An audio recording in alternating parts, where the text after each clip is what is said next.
வணக்கம். இப்போ நம்ம தஞ்சாவூர் ஸ்பெஷல் அசோகா அல்வா எப்படி பண்ணுறதுன்னு பார்க்கலாம். இதுக்கு 1 கப்பு பாசிப்பருப்பு எடுத்து நல்லா வாஷ் பண்ணிவிட்டு அதுக்கு 1 டம்ளர் தண்ணி விட்டு குக்கரில் ஒரு 4-5 விசில் விட்டு எடுத்துக்கணும். நல்லா குழைய வேக விடணும். அப்புறம் 2 ஸ்பூன் நெய் விட்டு 1 கப் கோதுமை மாவை சிம்லேயே வச்சு நல்லா வறுத்து எடுத்து ஒரு தட்டில் கொட்டி வச்சுக்கணும். பருப்பு நல்லா வெந்த உடனே அந்த பருப்பு நல்லா ஸ்மாஷ் பண்ணிவிட்டு கொஞ்சோண்டு நம்ம அல்வா கலரை விட்டுட்டு நல்லா கிளறி நம்ம இப்போ வறுத்து வச்ச கோதுமை மாவை அதில் போட்டு நல்லா கட்டி இல்லாமல் கிளறணும். இப்போ 1க்கு 2 ஜீனி போடலாம். சில பேர் 1.5 போடுறோன்னா 1.5 போட்டுக்கலாம்.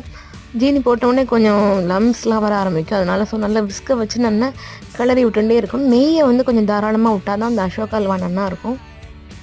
நல்லா கிளறிட்டு ஒரு 5 நிமிஷம் கையில் ஒட்டாமல் வர வரைக்கும் நல்லா கிளறி தேவையான ஏலக்காய் பொடி போட்டு இறக்கினாலும் சுவையான அசோகா அல்வா ரெடி. இதை சாப்பிட்றதுக்கு ரொம்ப டேஸ்ட்டாக இருக்கும். பண்ணி பார்த்துட்டு எப்படி இருக்குன்னு சொல்லுங்கள். தேங்க்யூ ஃபார் வாட்சிங் மை சேனல்.